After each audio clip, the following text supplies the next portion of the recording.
and we will be vibing until E3 and enjoying it. And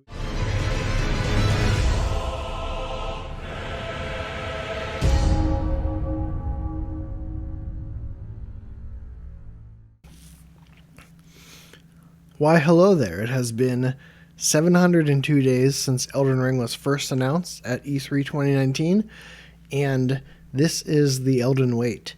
And today I'm going to talk briefly about the Bandai Namco end of year financial report and just some general news. So we had a Bandai Namco financial report come out today on May 11th, and there has been no information from it.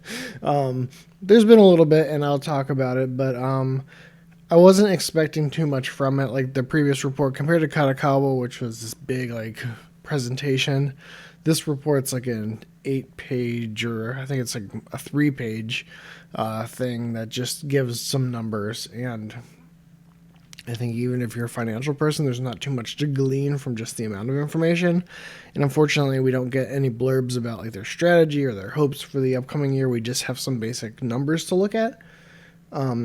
But before getting into that report, I just wanted to show a brief blurb from, this is a presentation from from the last quarter for fiscal year 2021. And I just wanted to point out that when we talked about Katakawa, that for the network entertainment, which is the video games, that they achieved brisk results for existing mainstay titles by virtue of ongoing measures. Like repeated sales grew dramatically, they say, totaling 20 million units for the 9 months ended in December 2020. So there was a lot of repeat sales, and we saw that with Katakawa too, that they did really well selling existing games in the last year. So that's just something to consider as we're looking at some of these numbers. And this is kind of the big page 2 here, that will probably be discussed. And to give you just the basic rundown is overall the projection from this year to next year, and everyone's looking at fiscal year 2022, obviously, because people want Elden Ring to come out anywhere from October to March within this fiscal year. And they're expecting for year over year to do 90% of the profits they got from this last year. So profits would be down 10%. And then looking at units sold in general, over the course of the year, they're looking, this last year they did 41 million units, roughly 41.5 million units, and over the next year they're projecting to do 33.5 million. So that is down, that is about 80%, or down 20% from last year. And this might sound like bad news because you'd think a big release. I think if you're looking for sometime in the fall, that doesn't look likely based off of these numbers.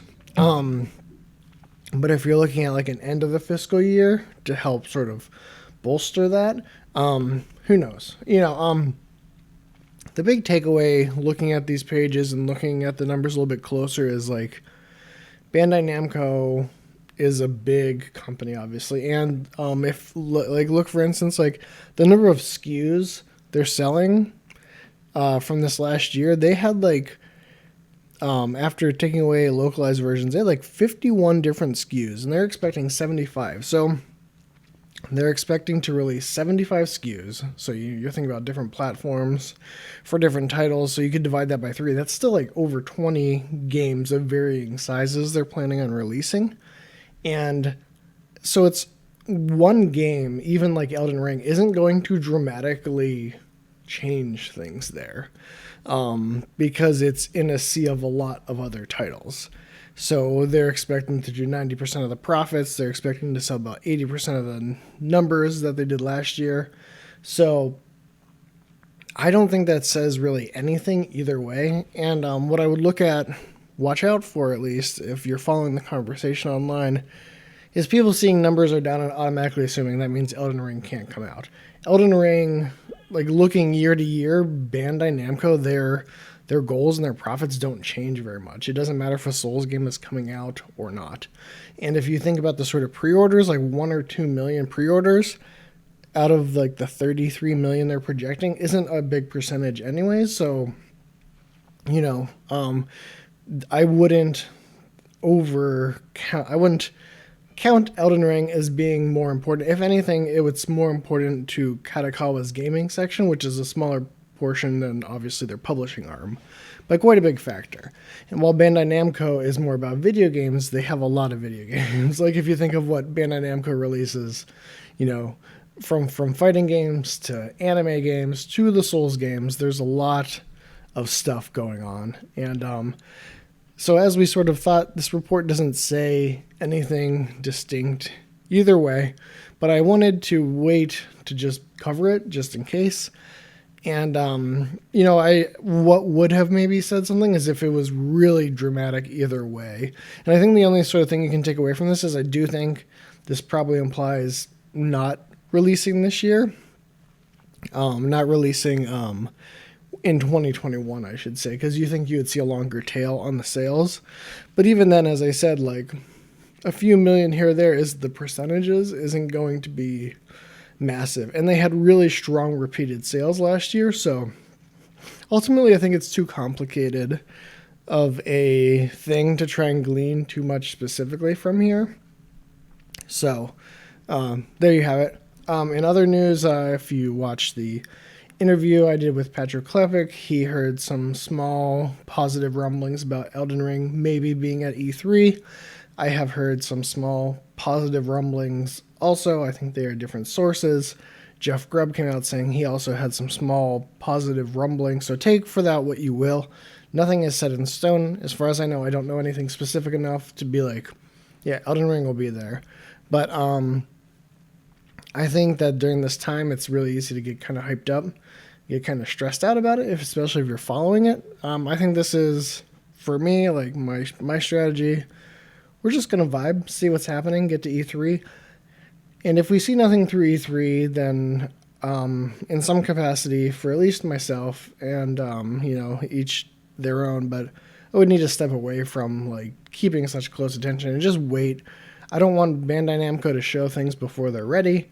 And if they're not ready, I've spent 2 years at this point watching pretty closely, and it's time to just like wait for it to show back up, in my opinion. So there you have it. That is the financial report. Nothing major, as we suspected, but worth taking a look at. Kind of interesting just to see that like Elden Ring isn't like a make or break thing for Bandai Namco. It's another game. It's an important title. But these are big, massive companies, and they have a lot of stuff going on. This also wasn't their more like interesting presentation style reports like Kadokawa released. And I don't know if they will release one for this information that will provide a little bit more of their strategy for the upcoming year. But this is what we have to work with right now, and it's a nothing burger, as we sort of thought. So there you go. And, just anyone walking away from this and saying Elden Ring is definitely doing this or that, they're bringing their own biases, their own optimism or pessimism into it. And there's nothing factual about that. So nothing from this report should come out and have anyone declaring Elden Ring is alive, Elden Ring is dead, Elden Ring will be at E3 or not. I think those are all separate issues, and, I would take it as such.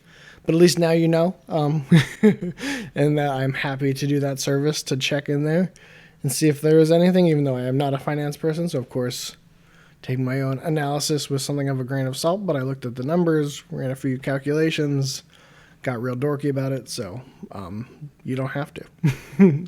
But tune in with me. I think I will be doing perhaps a live showing tomorrow. We will see. It may be a little bit later than normal.